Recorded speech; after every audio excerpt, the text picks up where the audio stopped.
Let me go! You are coming with us. No!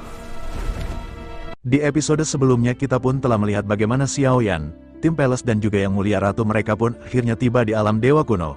Tempatnya sangat indah dan juga sangat megah. Hal ini membuat Xiao Yan dan semua orang yang pertama kali datang ke sini sangat takjub. Tidak lama setelah itu, Xiao Yan pun akhirnya bertemu dengan Medusa dan juga King Lin, kedua istrinya yang sudah lama tidak bertemu. Xiao Yan pun benar-benar sangat bahagia ketika bertemu dengan keluarganya kembali. Kemudian di dalam masa itu muncul dua orang yang tidak lain adalah Xia Zhenghui dan juga Ding Yu. Tim Palace pun mengenali suara itu dan mereka pun sangat kaget ketika melihat Xia Zhenghui yang sangat tampan. Mereka tidak mengira tengkorak itu telah menjadi sangat tampan. Akhirnya semua orang pun sangat bahagia bertemu keluarga masing-masing. Tidak lama setelah itu Xiao Yan pun segera mengajak semuanya untuk segera masuk dan membicarakan hal penting lebih baik di dalam. Sampai akhirnya semua orang pun tiba di sebuah aula megah tempat di mana klan Xiao berdiri sekarang. Ketika mereka melangkah masuk ke wilayah klan Xiao, tiba-tiba sosok yang telah mengakar dalam ingatan Xiao Yan selama berabad-abad muncul di hadapan mereka. Bukan orang lain jika bukan sang guru yang mulia, Yao Chen. Tanpa ragu, Xiao Yan segera melangkah maju dengan langkah yang penuh rasa hormat, siap memberikan penghormatan yang layak. Namun sang guru mengangkat tangan dengan lembut untuk menghentikannya, matanya yang dalam terpancarkan rasa bangga yang tak terlukiskan. Xiao Yan, ucap Yao Chen dengan suara yang hangat namun penuh kekuatan. Aku sungguh amat bangga dengan apa yang telah kamu capai. Berabad-abad lamanya kita terpisah, namun kamu tidak hanya memenuhi semua harapanku, bahkan telah melampaui batasan yang pernah kubayangkan mungkin untuk dicapai seorang murid. Kau telah menjadi sosok yang patut dicontoh, bukan hanya bagi klan Xiao, namun bagi seluruh alam semesta ini. Xiao Yan sungguh merasa sangat gembira dan haru bisa bertemu kembali dengan gurunya. Tak lama kemudian, semua orang pun saling berbincang dengan hangat di dalam aula yang megah itu. Xiao Yan mulai menceritakan secara rinci seluruh perjalanan panjang yang telah dia lalui. Dari setiap rintangan yang harus diatasi, pertempuran yang menguji batas kemampuannya, hingga semua pencapaian yang berhasil diraihnya selama perjalanannya, setiap kata yang keluar dari mulutnya penuh dengan makna dan pengalaman berharga. Sang guru Yao Chen hanya bisa tersenyum penuh kebahagiaan sambil mendengarkan setiap cerita murid kesayangannya. Setelah Xiao Yan selesai bercerita, Yao Chen mengangguk perlahan dan berkata, "Aku sangat bersukacita melihat betapa jauh kamu telah berkembang. Kini tingkat kekuatanmu telah melampaui apa yang bisa ku mampu untuk membantumu secara langsung. Kamu telah menjadi sosok yang mampu berdiri sendiri dan melindungi orang-orang tersayangmu." Xiao Yan juga pada saat ini benar-benar terkejut karena kekuatan Xiao Yan seketika meningkat ke langkah keempat keabadian Kaisar. Meskipun semua orang pada saat ini merasa bahagia dan bisa merasakan peningkatan Xiao Yan, tetapi mereka tidak bisa mengetahui di tingkat berapakah kekuatan Xiao Yan yang sebenarnya. Hanya Xiao Yueli yang pada saat ini menatap ke arah Xiao Yan dengan ekspresi keterkejutan. Xiao Yueli juga tidak menyangka bahwa terobosan mendadak Xiao Yan benar-benar akan terjadi dalam keadaan seperti ini. Xiao Yan sendiri juga merasa bahwa ini merupakan keberuntungan yang dibawa kepada Xiao Yan oleh semua anggota dari tim Fearless. Hanya saja Xiao Yan sedikit terkejut dan tidak menyangka bahwa ia akan langsung bisa menerobos ke langkah keempat keabadian Kaisar. Xiao Yan pada saat ini menyadari bahwa meningkatnya kekuatan ini tidak lagi membutuhkan sumber energi yang besar seperti sebelumnya. Tampaknya menumbuhkan kekuatan keabadian lebih penting dengan menggunakan keberuntungan. Selain itu, tampaknya faktor keduanya adalah karena keadaan pikiran Xiao Yan yang pada saat ini telah menjadi stabil. Xiao Yan pada akhirnya menekan perasaan ini sebelum akhirnya semua orang kembali terjerat pada perbincangan sambil meminum anggur dengan ceria. Akhirnya setelah perbincangan panjang yang membuat semua orang cukup lelah, akhirnya semua pun kembali ke tempat istirahat masing-masing untuk beristirahat. Namun beda dengan yang lain, Xiao Yan langsung ditarik dorong bahkan diseret kasar oleh para istrinya. Ya sudah, mereka kan sudah tidak sabar menunggu selama ribuan tahun lamanya, sama seperti saat Jule Hehe. Mereka langsung menyeret Xiao Yan ke arah kamar dengan cepat. Tak lama kemudian, dari dalam kamar terdengar suara rintihan bahkan sedikit teriakan dari sang laki-laki. Mendengar itu, semua orang di luar hanya bisa saling pandang lalu menghela nafas panjang, seolah sudah mengantisipasi akan hal seperti ini terjadi. Istri-istrinya yang sudah lama tidak bertemu tentu saja tidak akan menunjukkan belas kasihan kepada Xiao Yan.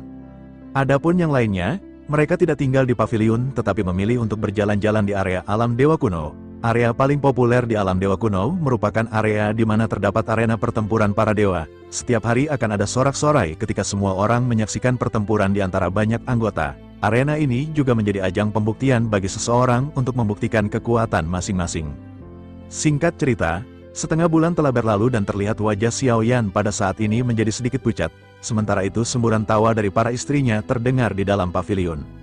Hanya Xiaoyan yang pada saat ini berdiam diri dengan lesu di kursi goyang bermandikan sinar matahari. Sun Er, Cailin, King Lin, Zenni, King Muer, dan Xiao Qi pada saat ini semuanya benar-benar telah berkumpul. Adapun mengenai apa yang mereka lakukan kepada Xiaoyan, hanya Xiaoyan sendirilah yang mengetahuinya. Baru saja Xiaoyan bisa sedikit menutup mata dan beristirahat sejenak, tiba-tiba suara teriakan para istrinya bergema di lorong aula besar kuil itu. Tanpa berpikir dua kali, Xiaoyan langsung berlari mencari tempat persembunyian. Akhirnya dia menemukan sebuah aula tersembunyi di dalam kompleks kuil Dewa Kuno itu. Dia benar-benar sudah tidak sanggup lagi berlaga melawan para istri yang penuh semangat itu. Pikiran pun muncul di benaknya, apakah aku akan jadi almarhum sebelum sempat menyelamatkan dunia sensi? Waduh, akhirnya Xiaoyan memutuskan fokus ke kultivasi aja dulu nih, tapi tiba-tiba ingat sama batu giok biru yang pernah dia dapat dari alam kekacauan. Ceritanya kan waktu Xiaoyan kena teknik segel kuno dari salah satu pemimpin mansion surgawi dan terlempar ke alam kekacauan, dia ketemu sama beberapa ksatria biru. Mereka juga merupakan orang terkuat dari dunia masing-masing loh.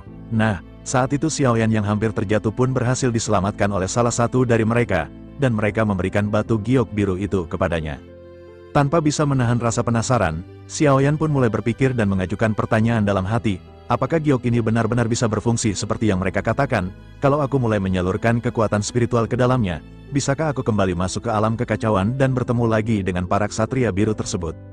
Xiaoyan seketika merasakan tubuhnya seolah ditarik secara paksa dengan kekuatan yang sangat besar. Secara fisik Xiaoyan pada saat ini masih tetap duduk bersila, namun jiwa Xiaoyan pada saat ini merasa seolah-olah sedang benar-benar ditarik dengan paksa. Xiaoyan juga pada saat ini hampir pingsan sebelum akhirnya Xiaoyan tiba-tiba merasakan ada sesuatu yang keras di bawah kakinya. Xiaoyan pun menoleh dan melihat ada angka 9 yang tertulis di atas yang ternyata adalah platform batu. Xiaoyan pada akhirnya kembali lagi datang ke ruang alam dewa kekacauan yang pernah didatangi oleh Xiaoyan sebelumnya. Tak hanya itu saja, tiba-tiba para ksatria biru yang pernah Xiaoyan temui di alam kekacauan muncul kembali dengan tiba-tiba. Mereka berkumpul dan duduk berjajar membentuk lingkaran di atas sebuah puncak pegunungan kuno yang tua dan penuh aura mistis, seolah mereka sudah menunggu saat ini tiba. Dengan wajah yang serius dan penuh kedalaman, seakan sedang membicarakan sesuatu yang sangat penting atau mengantisipasi kedatangan seseorang. Diceritakan bahwa para sosok itu adalah pejuang terkuat yang ada di alam masing-masing. Setiap orang berasal dari alam yang berbeda-beda, dan mereka selalu saling bertukar informasi penting satu sama lain untuk menjaga keseimbangan. Nah, ketika Xiaoyan berhasil masuk ke dalam lingkaran mereka, dia resmi menjadi yang ke-9 di antara para kekuatan terkuat itu. Meski Xiaoyan belum sepenuhnya tahu siapa sebenarnya masing-masing dari mereka atau apa tujuan mereka yang sesungguhnya, dia sangat yakin bahwa setiap orang di antara mereka adalah sosok terkuat di dunia asal mereka sendiri. No 1 berkata bahwa ia tidak menyangka 9 akan menjadi orang pertama yang datang kali ini. Xiaoyan pun menangkupkan tangannya dan Xiaoyan segera berterima kasih atas bantuan dari sosok 1 terakhir kalinya. 1 pada saat ini segera lanjut berbicara kepada Xiaoyan bahwa semua orang telah mengambil apa yang mereka butuhkan. Oleh karena itu pada saat ini 9 tidak perlu berterima kasih kepada 1. Xiaoyan pada saat ini sesungguhnya hanya merasa sedikit tidak nyaman karena Xiaoyan berhutang budi kepada sosok 1. Selama percakapan ini sosok biru pada akhirnya seketika muncul satu demi satu dan semua orang pada akhirnya benar-benar telah hadir. 1 pada akhirnya segera mengambil alih situasi secara keseluruhan dan berkata karena semuanya telah hadir maka pada saat ini mereka harus segera memulainya. Begitu perkataan dari 1 terdengar pada saat ini 8 yang berada di samping Xiaoyan segera mulai berbicara. Sosoknya berkata bahwa ia ingin mengatakan beberapa hal. Yang pertama adalah bahwa bahan untuk pedang langit merah telah diterima tetapi tingkat kesulitannya tidaklah rendah. Ia membutuhkan waktu sekitar 100 tahun untuk menempa pedang tersebut. 1 pada saat ini menganggukkan kepalanya sementara 8 lanjut menjelaskan. 8 berkata bahwa yang kedua ia sudah menyerahkan titipan ketiga kepada 1. Sosok 3 di kejauhan pada saat ini menganggukkan kepalanya, dan segera mengucapkan terima kasih. Xiaoyan pada saat ini sedikit mengerutkan kening karena hampir tidak ada di antara mereka yang tahu apakah yang dipertukarkan satu sama lain. Selain itu tampaknya transaksi yang dilakukan oleh setiap orang harus melalui nomor 1. Hal ini menunjukkan bahwa status nomor 1 ini tidak perlu lagi dipertanyakan. Tampaknya semua informasi akan melewati tangan nomor 1 dan ia merupakan orang yang paling dihargai di tempat ini. Xiaoyan pada akhirnya mau tidak mau bertanya-tanya di dalam hatinya mengenai identitas nomor 1. Xiao Yan juga ingin tahu apakah tujuan dari nomor 1 membawa mereka ke tempat ini, tetapi Xiao Yan pada saat ini hanya bisa ragu-ragu dan tidak bisa menebak identitas dari tiap-tiap sosok. Xiao Yan hanya bisa merasakan bahwa orang-orang yang berada di sini sepertinya jauh lebih kuat jika dibandingkan dengan Xiao Yan. Hanya dari percakapan sederhana mereka saja, Xiao Yan bisa merasakan bahwa kekuatan mereka di luar apa yang pernah dibayangkan oleh Xiao Yan. Sementara itu setelah tiga selesai berbicara dan suasana hening sejenak, nomor 2 pada saat ini tiba-tiba bertanya kepada satu apakah ada hal lain untuk dibahas. Jika tidak ada hal lain maka ia pada saat ini harus segera pergi. Melihat keheningan yang menyebar, nomor 1 pada akhirnya segera berkata bahwa mereka semua jangan khawatir karena tidak ada lagi yang ingin dibahas, maka mari mereka berbagi informasi dengan semua orang terlebih dahulu. Semua orang seketika mengangguk dan nomor 2 pada saat ini segera mulai berbicara. Sosoknya berkata bahwa konflik antar dunia menjadi semakin intens. Sejauh ini mereka telah mengambil tindakan untuk menghancurkan 2 subdunia yang datang untuk memprovokasi mereka. Sejauh yang ia tahu, seringkali dunia mulai berperilaku aneh, sepertinya mereka sudah tidak puas lagi dengan status yang mereka miliki akhir-akhir ini. Tepatnya hal ini juga berkaitan dengan sumber daya yang dimiliki oleh alam-alam tersebut. Xiao Yan seketika terkejut mendengar apa yang baru saja dikatakan oleh nomor 2. Ternyata bukan hanya Sensi yang pada saat ini menghadapi invasi, tetapi juga dunia lain. Sementara itu nomor 1 pada saat ini mengangguk dan perlahan mulai menambahkan perkataan nomor 2. Nomor 1 berkata bahwa ketertiban telah runtuh dan sumber daya tidak seimbang. Hal ini seperti apa yang dikatakan oleh Sang Raja, kekacauan baru saja dimulai dan seluruh dunia tidak akan bisa terhindar. Menanggapi hal tersebut, nomor 3 tampak cerewet ketika sosoknya pada saat ini ikut nimbrung dalam perbincangan. Sosoknya pada saat ini bertanya apakah alam Dewa Jiutian akan bisa menghadapi masalah seperti invasi ini. Mendengar hal tersebut, Xiao Yan pada saat ini baru saja mengetahui tentang dunia baru bernama alam Dewa Jiutian. Dari informasi yang diberikan oleh nomor 2 tampaknya alam ini merupakan alam yang sangat kuat. Sementara itu nomor 2 pada saat ini segera berkata bahwa di era kekacauan seperti ini tampaknya tidak ada dunia yang benar-benar kebal. Semua orang pada saat ini mengangguk dan setelah hening sejenak, nomor 1 pada saat ini segera berkata kepada nomor 3 bahwa ini adalah gilirannya untuk berbicara. Nomor 3 pada akhirnya segera menarik napas dan berkata bahwa ia tidak mengetahui banyak hal, namun ia pada saat ini mengetahui sebuah informasi. Sejauh yang ia tahu, dunia pegunungan dan lautan pada saat ini dikuasai oleh 2 faksi besar. Faksi tersebut adalah klan naga dan klan binatang. Tentang mitos, sepertinya ada konflik yang tidak dapat diselesaikan di antara kedua belah pihak. Dunia kuno, keabadian dan iblis pada saat ini benar-benar telah menjadi tempat kekacauan. Banyak peninggalan dan harta karun yang muncul di dunia ini. Selain itu, informasi yang ia ketahui pada saat ini juga berkaitan dengan Sensi. Dunia Taiksu telah melancarkan invasi ke Sensi, tetapi kemajuannya saat ini tampaknya tidak berjalan dengan baik. Selain itu, di Sensi ia juga mendengar bahwa tuan mereka telah kembali. Jika demikian, ia berpikir situasi yang dialami oleh Taiksu selanjutnya akan sangat sulit. Inilah informasi yang ia ketahui dan ini mungkin tidak akurat. Selain itu, ia pada saat ini ingin meminta mereka untuk menyempurnakan pil untuk dirinya. Ia akan menyediakan semua bahan untuk memurnikan ramuan tersebut. Resep ramuan dan bahan obat pada saat ini telah diserahkan kepada nomor 1. Jika ada di antara mereka yang berhasil memurnikannya, ia akan berterima kasih dan mereka akan bisa menukar dengan nilai yang setimpal. Begitu nomor 3 selesai berbicara, pada akhirnya tibalah giliran nomor 4. Sosoknya menjelaskan bahwa semuanya seperti apa yang dikatakan oleh nomor 3. Dunia pegunungan dan lautan pada saat ini juga terbagi dengan 2 faksi yang besar. Ada beberapa pertempuran antara kedua belah pihak dan kerusakannya cukup besar. Sekarang suku naga dan faksi monster mitos sedang merekrut orang-orang kuat untuk bergabung. Selain itu, warisan naga kaca bintang 7 dari Dewa Naga kuno juga pada saat ini muncul di dunia pegunungan dan lautan. Naga berkepala 3 dengan mata 1000 warisan klan naga kuno semuanya benar-benar ada di dunia tersebut saat ini. Inilah yang pada akhirnya menyebabkan kegemparan besar di dunia pegunungan dan lautan yang berkaitan dengan warisan. Semua orang pada saat ini mengangguk sebelum akhirnya nomor 5 segera berbicara bahwa ia pada saat ini tidak memiliki apapun untuk dibagikan, oleh karena itu ia pada saat ini ingin meminta maaf kepada semua orang. Semua orang hanya bisa mengangguk karena memang setiap orang yang berada di sini berhak untuk berbagi informasi ataupun tidak. Sementara itu di sisi lain pada saat ini tiba giliran nomor 6 untuk mulai berbicara. Sosoknya menjelaskan bahwa di dunia Sensi meskipun Taiksu telah menyerbu, hal itu tampaknya tidak menimbulkan ancaman nyata bagi Sensi untuk saat ini dibandingkan dengan masalah Taiksu. Sesungguhnya masalah internal juga pada saat ini merupakan permasalahan terbesar bagi Sensi. Ada salah satu kekuatan yang disebut dengan Manshin Surgawi yang benar-benar menjadi sedikit ancaman, namun sesungguhnya keberadaan dari Manshin Surgawi ini tidak terlalu berpengaruh terhadap orang-orang dari Sensi, hanya saja kekuatan di belakang mereka yang pada akhirnya benar-benar mengkhawatirkan. Selain itu, sepertinya kemampuan yang dimiliki oleh sosok-sosok di belakang dari mansion surgawi seharusnya datang dari alam dewa kekacauan.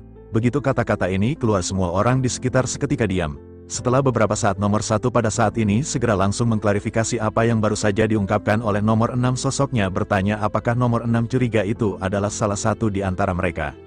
Nomor 6 pada saat ini terdiam dan tentu saja terlihat bahwa ia juga tidak mengetahui jawabannya. Xiaoyan juga pada saat ini mengerutkan kening mendengar apa yang baru saja dikatakan oleh nomor 6. Ini merupakan informasi rahasia inti yang dimiliki oleh dunia sensi. Xiaoyan menatap ke arah nomor 6 dengan mata sedikit menyipit karena bagaimanapun juga identitas dari setiap orang yang berada di sini tidak diketahui apakah akan ada bahaya lain jika mengungkapkan informasi sensi dalam jumlah besar kepada sosok-sosok di sekitar.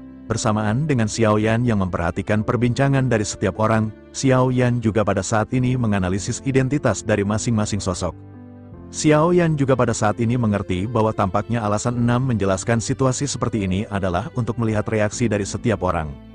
Dengan begitu, maka sepertinya nomor 6 akan bisa melihat apakah bantuan di belakang mansion surgawi ini adalah salah satu di antara mereka.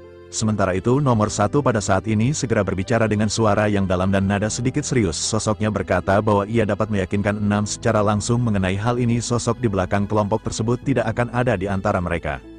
6 pada saat ini menganggukkan kepalanya dan sosoknya tampaknya benar-benar mempercayai nomor 1. Nomor 1 tentu saja menguasai semua informasi yang berkeliaran di tempat ini. Ia juga tahu tentang dari manakah asal dunia mereka berasal dan bagaimana situasi dunia masing-masing saat ini. Semua informasi pada saat ini benar-benar berada di bawah kendali nomor 1. Nomor 6 pada akhirnya dengan sungguh-sungguh segera mengucapkan terima kasih kepada nomor 1 atas nama Sensi.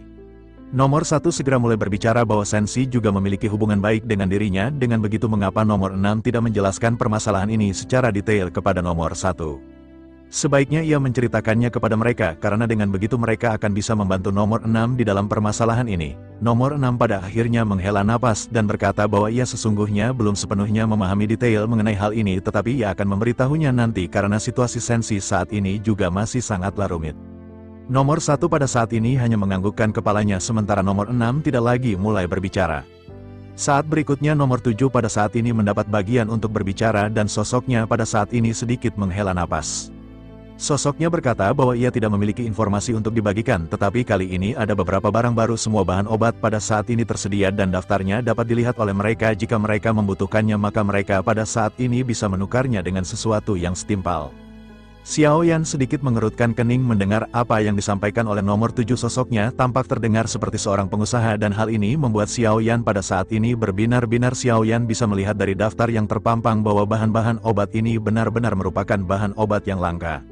Sementara itu nomor 1 pada saat ini segera lanjut berkata bahwa sekarang adalah giliran nomor 8. Nomor 8 pun segera menganggukkan kepalanya dan berkata bahwa mereka sedang mengasingkan diri untuk menempa senjata, oleh karena itu pada saat ini tidak ada informasi untuk mereka bagikan. Xiaoyan pada saat ini menghela napas setelah mendengar apa yang dikatakan oleh nomor 8. Giliran Xiaoyan pada saat ini telah tiba dan Xiaoyan pada saat sebelumnya tidak hanya mendengarkan dengan cermat, Xiaoyan juga memikirkan apa yang pada saat ini harus Xiaoyan katakan. Selain itu Xiaoyan juga pada saat ini hanya mengetahui sedikit informasi yang tersebar di antara mereka. Terlebih lagi mengenai Sensi, Xiaoyan juga pada saat ini tidak menyangka bahwa informasi dari sosok nomor 6 lebih banyak jika dibandingkan dengan Xiaoyan. Xiaoyan pun sedikit termenung dan Xiaoyan pada saat ini telah mendapatkan hasil dari proses pengamatannya sebelumnya. Xiaoyan berpikir bahwa nomor 2 berasal dari dunia yang disebut dengan alam Dewa Jiutian. Meskipun Xiaoyan belum pernah mendengarnya, tetapi berdasarkan reaksi dan jawaban dari nomor 3, alam ini pastilah merupakan alam yang sangat kuat. Xiaoyan juga pada saat ini bisa menebak identitas dari nomor 3 yang sedikit lebih banyak berbicara, tetapi meskipun sosoknya cerewet, sosoknya masih cukup berhati-hati dalam mengolah informasi. Jika diperhatikan seharusnya sosok ini adalah seorang perempuan, hanya saja Xiaoyan masih belum bisa memastikan dari dunia manakah sosok ini berasal. Sementara itu untuk nomor 4 yang tidak mengatakan apapun, Xiaoyan tidak bisa menebaknya. Yang kelima mengetahui dunia pegunungan dan lautan dengan sangat baik. Dengan begitu maka sepertinya sosok ini juga tidak mungkin tidak memiliki kekuatan yang besar. Adapun mengenai sosok 6, identitasnya pada saat ini benar-benar masih diragukan oleh Xiaoyan. Jika sosoknya berbicara dengan benar, maka ia pasti berasal dari dunia sensi. Namun jika begitu permasalahannya siapakah sosok nomor 6 ini? Mungkinkah ia adalah Yang Mulia Ratu? Namun jika dilihat dari cara bicaranya, identitas dari sosok tersebut jauh berbeda dengan Yang Mulia Ratu. Xiao Yan pada saat ini memiliki beberapa karakter yang terlintas di benaknya. Xiao Yan mencurigai sosok 6 ini adalah Raja Tianzang Yang Mulia Ratu atau bahkan Xiao Yueli dan juga Zhen Wu. Namun begitu Xiao Yan memilah-milah lagi, Xiao Yan merasa bahwa kandidat yang cocok adalah Yang Mulia Ratu. Xiao Yan pada saat ini menghela napas dan Xiao Yan benar-benar tidak bisa memastikan mengenai hal ini. Xiao Yan pun beralih ke 7 dan 87, tampaknya pandai membuat kesepakatan dan kesepakatan yang dibuatnya mencakup seluruh dunia. Hal ini benar-benar merupakan sesuatu yang cukup menakutkan. Sementara itu nomor 8 seharusnya pandai dalam seni pembuatan pedang. Dengan begitu Xiao Yan juga pada saat ini tampaknya tidak perlu mencurigai identitas sosok tersebut. Setelah Xiao Yan memahami semua ini, Xiao Yan pada akhirnya sedikit menganggukkan kepalanya. Sementara itu nomor 1 pada saat ini segera berkata bahwa sekarang adalah giliran nomor 9. Xiao Yan pada saat ini memutuskan untuk menyembunyikan identitasnya untuk sementara waktu. Xiao Yan lanjut berkata bahwa belum ada informasi berguna untuk dibagikan. Semua orang pada saat ini hanya terdiam dipenuhi dengan keheningan setelah mendengar Xiao Yan berbicara. Sepertinya mereka semua berharap Xiao Yan bisa mengatakan sesuatu. Mereka pada saat ini hanya bisa menghela napas karena ternyata Xiao Yan pada saat ini sama sekali tidak ingin mengungkapkan sesuatu. Namun setelah beberapa saat Xiao Yan pada akhirnya kembali berbicara. Ketika semua orang terdiam, Xiao Yan berkata, tetapi ada satu hal yang pada saat ini Xiao Yan ingin ketahui, dan apakah Xiao Yan pada saat ini bisa bertanya. Nomor 1 segera berkata bahwa Xiao Yan bisa berbicara dengan bebas. Xiao Yan boleh mengajukan pertanyaan apapun, tetapi tentu saja orang-orang lainnya juga dapat memilih untuk tidak menjawab. Xiao Yan pun segera berkata, apakah sesungguhnya yang dicari oleh sang raja? Apakah pada saat ini mereka semua memiliki petunjuk? Pertanyaan Xiao Yan ini seketika langsung membuat suasana kembali hening. Nomor 2 yang tampak gelisah ingin pergi juga pada saat ini terdiam sebelum akhirnya bertanya kepada Xiao Yan apakah 9 memiliki petunjuk. Xiao Yan pun segera memberikan jawaban yang samar ketika berkata bahwa Xiao Yan mungkin memiliki beberapa informasi, tetapi Xiao Yan pada saat ini juga sesungguhnya tidak yakin. Nomor 2 menganggukkan kepalanya sebelum akhirnya lanjut berkata sebaiknya 9 pada saat ini menceritakan kepada mereka tentang hal tersebut. Xiao Yan pada saat ini segera lanjut bertanya apakah ada di antara mereka yang pernah berada di dekat pilar raja sebelumnya. Suasana pada saat ini kembali hening dengan semua orang yang kembali terdiam. Sosok nomor 1 pada saat ini segera berkata bahwa itu adalah area terlarang. Jika mereka berani mendekat maka mereka akan dihancurkan oleh sang raja. Xiao Yan pada saat ini sedikit terdiam seolah sedikit berpikir sebelum akhirnya Xiao Yan mulai kembali menjelaskan. Xiao Yan berkata bahwa benda yang dicari raja pasti ada hubungannya dengan pilar ini. Jika begitu permasalahannya mungkinkah sebagian di antara pilar ini telah menghilang?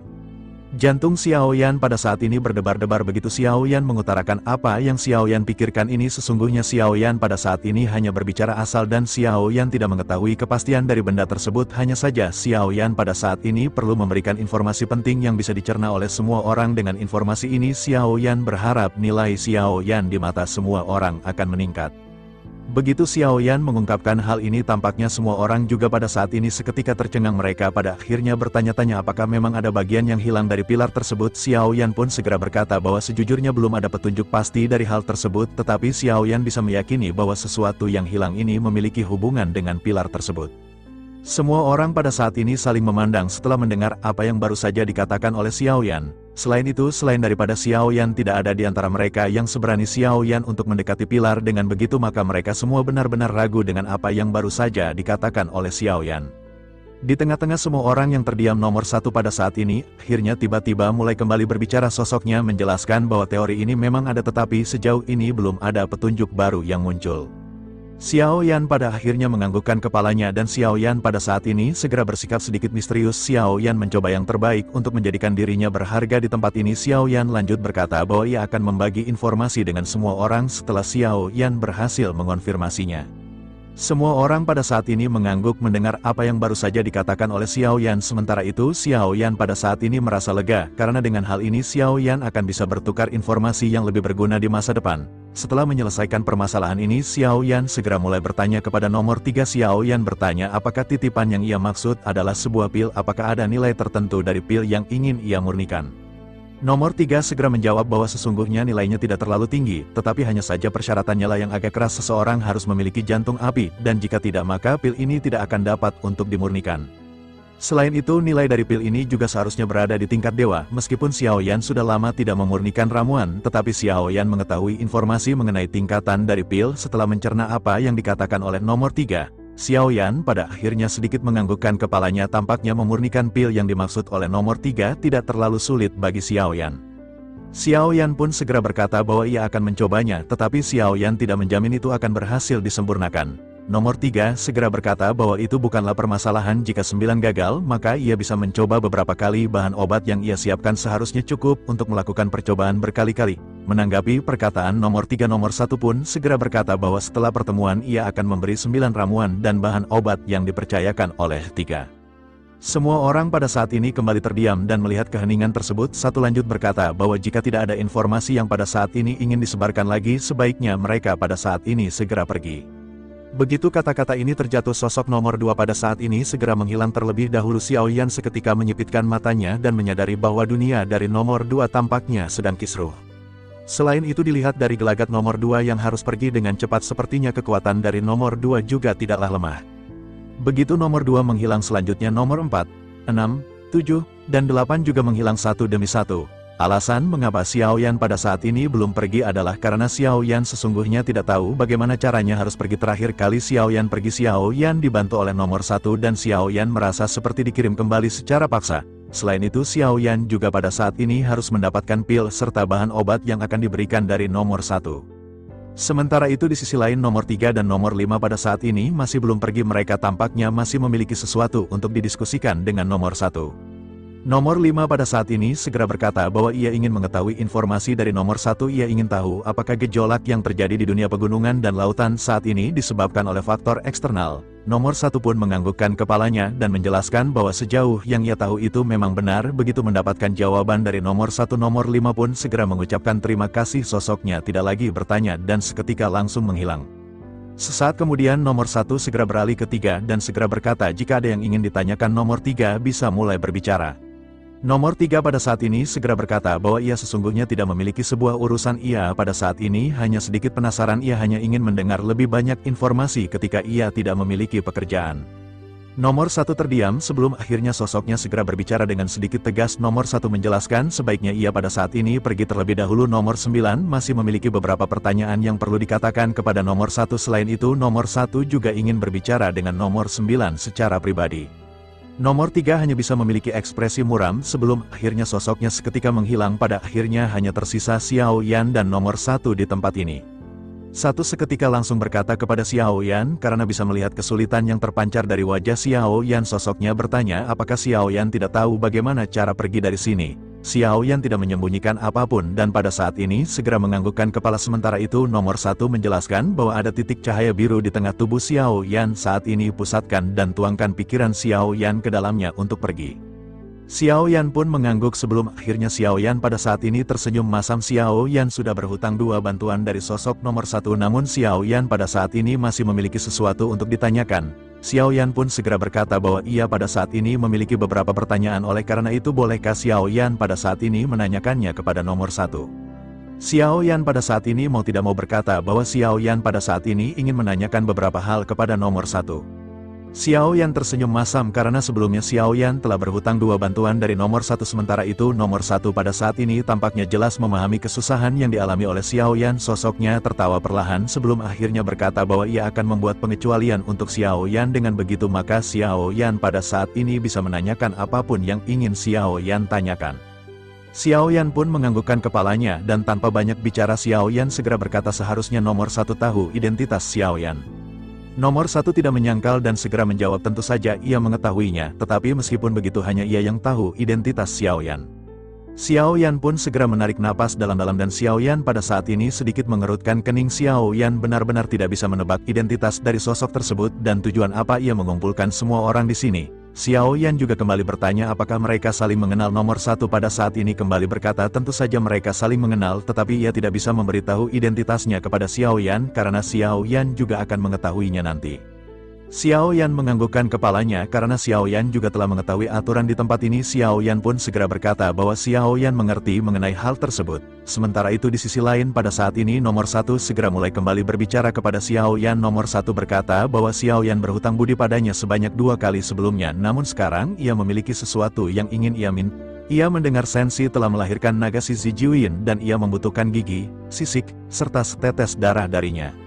Xiao Yan seketika terdiam mendengar hal ini dan Xiao Yan bertanya-tanya mungkinkah ia tahu tentang keberadaan Long Yi. Jika begitu permasalahannya bukankah nomor satu ini benar-benar merupakan orang yang sangat kuat. Jantung Xiao Yan pada saat ini berdebar-debar memikirkan perkataan dari nomor satu. Selain itu sosoknya juga mengatakan bahwa ia mengenali Xiao Yan, tetapi dalam kesadaran Xiao Yan tidak dapat mengingat di manakah Xiao Yan mengenal orang yang begitu kuat. Xiao Yan menjadi semakin penasaran dengan identitas dari nomor satu. Melihat Xiao Yan yang terdiam pada saat ini, nomor satu tertawa dan mulai kembali berbicara. Sosoknya berkata agar 9 pada saat ini jangan khawatir, gigi dan sisiknya akan rontok secara alami. Ia bisa menemukannya di beberapa rumah lelang, sementara untuk setetes darahnya seharusnya tidak sulit untuk mencari solusi ini sendirian. Xiao Yan yang masih terdiam pada saat ini tidak menolak dan berkata bahwa Xiao Yan akan mengingatnya. Xiao Yan menyadari bahwa 3 hal yang disebutkan sebelumnya tampaknya tidak membahayakan Long Yi. Xiao Yan juga akan bisa mengetahui detailnya setelah Xiao Yan bertanya langsung kepada Long Yi dengan hati-hati. Selain itu Xiao Yan juga pada saat ini mengetahui bahwa meskipun nomor satu mengetahui identitas Xiao Yan, ia tampaknya tidak mengenal orang-orang yang berada di sekitar Xiao Yan. Dengan begitu maka berarti nomor satu seharusnya mengetahui hal ini melalui tablet batu giok biru di tangan Xiao Yan. Xiao Yan pun menghela napas sementara nomor satu pada akhirnya kembali berbicara kepada Xiao Yan bahwa ramuan dan bahan obat dari nomor 3 telah dipindahkan ke batu giok khusus Xiao Yan. Efek dari batu giok ini sama dengan cincin penyimpanan dan Xiao Yan bisa mengeluarkannya dengan menggunakan kekuatan spiritual. Jika semuanya telah diselesaikan maka pada saat ini bisa pergi dari tempat ini. Xiao Yan pun mengangguk dan Xiao Yan pada saat ini mengikuti apa yang dikatakan oleh nomor satu sebelumnya. Xiao Yan memperhatikan adanya kilatan cahaya biru di tubuh Xiao Yan. Kesadaran Xiao Yan pada akhirnya segera terbenam sebelum akhirnya sosok Xiao Yan benar-benar menghilang. Xiao Yan kembali ke tempatnya dan Xiao Yan pada saat ini masih memegang selip batu giok biru bernama Suyu. Xiao Yan memandang Suyu dan mencoba memasukkan kekuatan spiritual ke dalamnya. Seperti apa yang dikatakan Suyu ini tampak seperti cincin penyimpanan dengan berisi ruang yang sangat besar. Ada banyak sekali bahan obat dan ramuan yang ditempatkan di dalamnya dan ini memberikan kesempatan Xiao Yan untuk mencoba memurnikannya. Xiao Yan juga pada saat ini memperhatikan gulungan catatan ramuan yang diberikan oleh nomor 3. Melihat resep pil di tangannya, Xiao Yan sedikit mengangkat alisnya karena nama dari pil ini sangat mirip dengan pil peremajaan yang digunakan di benua Douqi. Xiao Yan pun bergumam mungkinkah ini adalah pil peremajaan 9 pola. Hal ini pada akhirnya dapat memastikan bahwa nomor 3 memang seorang wanita seperti dugaan Xiao Yan sebelumnya. Namun Xiao Yan pada saat ini bertanya-tanya jika si wanita merupakan seorang keabadian, apakah ia masih membutuhkan sesuatu yang seperti ini. Xiao Yan pada saat ini berpikir bahwa sepertinya untuk informasi lebih jelasnya hanya Yang Mulia Ratu yang bisa memberikan Xiao Yan jawaban akurat. Kembali mengesampingkan permasalahan ini, Xiao Yan pada saat ini tampaknya harus pergi ke Yang Mulia Ratu terlebih dahulu. Begitu Xiao Yan hendak berangkat, tiba-tiba sebuah suara ketukan terdengar dari luar ruangan Xiao Yan. Xiao Yan bisa melihat ada banyak siluet wanita yang pada saat ini telah berkumpul bersama. Ini adalah istri-istri Xiao Yan dan tampaknya mereka pada saat ini kembali berniat untuk menyiksa Xiao Yan. Xiao Yan hanya bisa menghela napas. Akhirnya dia pun melakukan teknik segel kuno untuk menghilangkan tubuhnya dan pergi dari ruangan tersebut. Di sisi lain Medusa dan yang lainnya ketika membuka pintu dia pun kebingungan karena Xiao Yan tidak berada di sini, namun dia baru saja merasakan keberadaannya. Yang pada akhirnya Xiao Yan pun segera pergi ruangan Yang Mulia Ratu. Namun di tengah perjalanan Xiao Yan melihat ada banyak kerumunan yang bergegas menuju ke sebuah arena. Mereka juga pada saat ini bergumam sebaiknya mereka pada saat ini bergerak cepat. Ia mendengar bahwa wanita berjubah itu benar-benar membantai orang-orang di daftar peringkat tertinggi. Mendengar hal ini Xiao Yan seketika tertarik dan Xiao Yan segera berlari dengan cepat menuju arena mengikuti pergerakan dari kerumunan. Begitu Xiao Yan sampai, Xiao Yan pada saat ini menyipitkan matanya melihat sosok yang dikenalinya. Sosok ini adalah Wu Tianyu yang pada saat sebelumnya mengikuti perjalanan Xiao Yan. Xiao Yan pada saat ini sedikit terkejut melihat kemampuan Wu Tianyu yang tampaknya telah meningkat pesat. Xiao Yan pun tersenyum dan Xiao Yan pada saat ini berniat untuk melakukan pertarungan dengan Wu Tianyu.